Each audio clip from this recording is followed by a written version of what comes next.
Welcome inside the Tennedy Family Ice Pavilion for one final time this season as the Syracuse Orange get ready to take on the Rhode Island Rams. Alongside Jackson Cowan, I'm Caleb Spinner. And Jackson, the final opportunity for both of these two teams to get conference points ahead of next weekend's tournament, but it's also senior night for the Orange. The Orange losing 9 players. 11 seniors will be honored. I know Cooksey and Goldie will be honored as well. One a coach, one not playing with the program anymore. But if you're not a senior, play for your seniors tonight. That's going to be the big key for the Orange. When you were at NC State, you remember your senior night? I do. Not for necessarily great reasons. Unfortunately, we had a pretty significant injury. But I remember, my parents, my mom, my siblings coming out, and that was a blast. It was a lot of fun against North Carolina. We had to finish it the next day. We finished it at Lenovo Center, so that was pretty cool as well. Well, for Syracuse and Rhode Island, we hope this is a clean sweep. No injuries tonight as the Syracuse players get to play one more time on their home ice before next weekend's tournament in Scranton. And with more on what this game means, let's head it down to our ringside reporter, Sydney Chan. Thanks so much for that, Sydney. Post-game, we will honor the seniors, but now we get ready for puck drop. Syracuse and Rhode Island coming to you next from the Tennedy Ice Pavilion on the SU Hockey Network.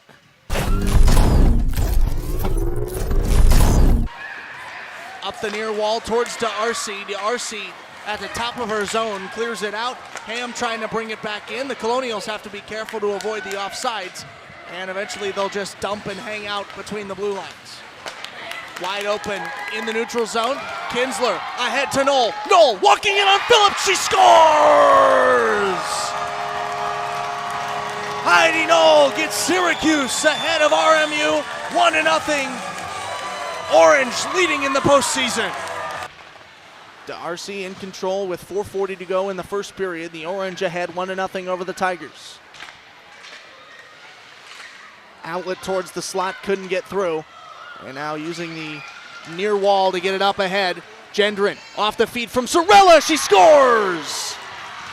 Sammy Gendron set up perfectly by Bryn Sorella. It's her first goal of the season, and the Orange move ahead 2-0. 9.5 minutes to play in the third period. Syracuse ahead of Niagara 4-2. Hutchinson out of the slot, takes it down to Niagara. Ice and scores! Sam Hutchinson, welcome back. The captain, after spending a lot of time out with an injury, puts Syracuse back ahead by 3. When you get opportunities like that, trying to fight from behind as a defenseman, it can be hard to avoid that hooking or tripping call there, and did a great job on the other end.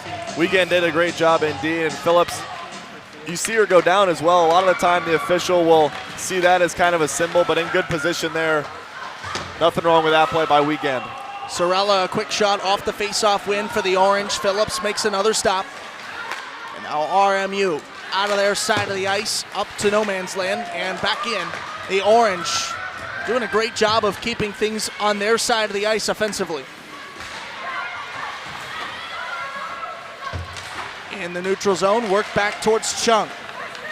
Jessica Chung, the freshman out of Ottawa, Ontario, playing in her first AHA tournament. Looking to make a name for herself here. Takes it behind the net to Phillips. Almost put one right in front of the crease towards, looked like she was trying to feed Stella Costabile. RMU again in the neutral zone, but unable to get across the attacking line. Syracuse takes over yet again, Sammy Gendron. The Orange have spent a lot of this first few minutes on attack, but they haven't put any home yet. Looking to change that before too long, but here comes RMU with another great breakout. Eustace flips it over the blue line into the near bend. Bach puts it towards the slot. A little bit long on her backhanded feed. She was looking for Crayer. Heidi Knoll feeds over to her right to Celia Wiegand. Knoll behind the net, out in front. Hallett couldn't put it home. Had it on her stick, but couldn't flick the shot towards Phillips. McLeod through the circles. Glove save made by Phillips. The rebound picked up in the neutral zone by Syracuse. Best chance so far there for the Orange, and it's all coming out of the neutral zone. Even when Robert Morris gets it out, the Orange, they're quick to regroup. They move it up the ice quickly, and they're right back in on offense. The way she's been playing so far, you would not think that Lucy Phillips is a freshman playing in her first tournament. Played for Team Canada's U18 women's national team in 2022. She won a gold medal with them. Proving herself big so far through the opening period. She makes another save off the shot from the captain, Tatum White. To your point about Phillips being just a freshman, she looks so confident in the net right now. She's out on top of the blue paint.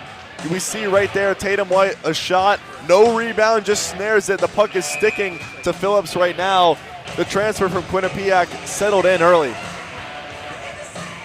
She has been the backup option behind Maggie Hatch, playing her 16th game today. Into the front and put just wide of the net. Costabile off the feed from Kinsler, couldn't ring it home.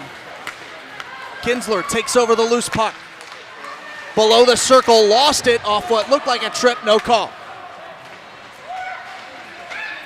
Costabile turning, fanning, and now firing one in again towards Phillips. It can't beat the traffic in front. In the neutral zone, Syracuse tried to flip it into the attacking zone, but Giannoni was there with her body to keep it between the blue lines.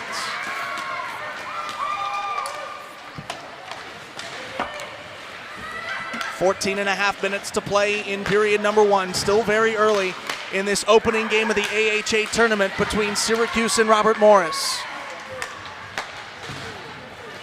Over the red line, Gendron takes control in her A zone. The attacking zone for Syracuse has been a place where we have spent a majority of these opening few minutes. Desjardins puts it towards Kelly. Kelly able to guide it safely onto the stick of Maya Darcy. Out of the zone, Colonials regroup. Off the skate of White, who was patrolling the forward on defense. Back down towards Syracuse ice, and we'll get an icing with 13:45 to play in the first period. No score between the Orange and the Colonials.